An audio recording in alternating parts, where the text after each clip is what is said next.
পিত্তল ওয়ার্কের আরেকটা নতুন কালেকশন দেখাচ্ছি। সবাই জানো, যারা যারা নিয়েছো, এই ডিজাইনটা হচ্ছে পিত্তল ওয়ার্ক বলা হয়। পিওর মোমবাটিকের উপর এই কলকাগুলো পুরো হাতে করে করা হয়, ঠিক আছে। কোনো রকম এগুলো কিন্তু প্রিন্ট কালেকশন নয়। প্রিন্ট কেউ যদি প্রমাণ করতে পারো, পুরো টাকা রিফান্ড, ঠিক আছে। এগুলো কোনো রকম উঠে যাবে কালার এরকম কিছু না, পুরো পিওর কটনের উপর থাকে। এখানে দেখো একটা নতুনত্ব ডিজাইন করেছে, একদিকে পুরো আমকলকা দিয়ে পুরো ডিজাইনটা করেছে, আর একদিকে করেছে হচ্ছে মাল্টি কালারের উপর পুরো পিত্তল ওয়ার্কের ডিজাইনটা করেছে।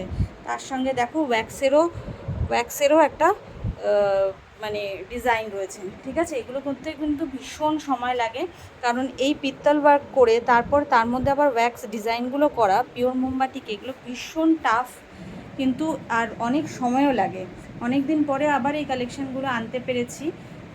তো যদি কারো পছন্দ হয় অবশ্যই বুক করবে, ঠিক আছে। সাইড দিয়ে এরকম কিন্তু পুরো আমকলকা দিয়ে যাবে ডিজাইনটা, তারপর মোটা পিত্তল ওয়ার্কের ডিজাইনটা যাবে, তারপর আমকলকা, তারপর মাঝখানে মিডলে এইভাবে সাইড কর্নার করে এরকম ডিজাইনটা যাবে। অপূর্ব সুন্দর, বেডে পাতলে দেখো কতটা অপূর্ব সুন্দর লাগছে, নিজেরাই দেখে নাও, ঠিক আছে। খুবই সুন্দর লাগছে, আশা করি তোমাদেরও ভালো লাগবে।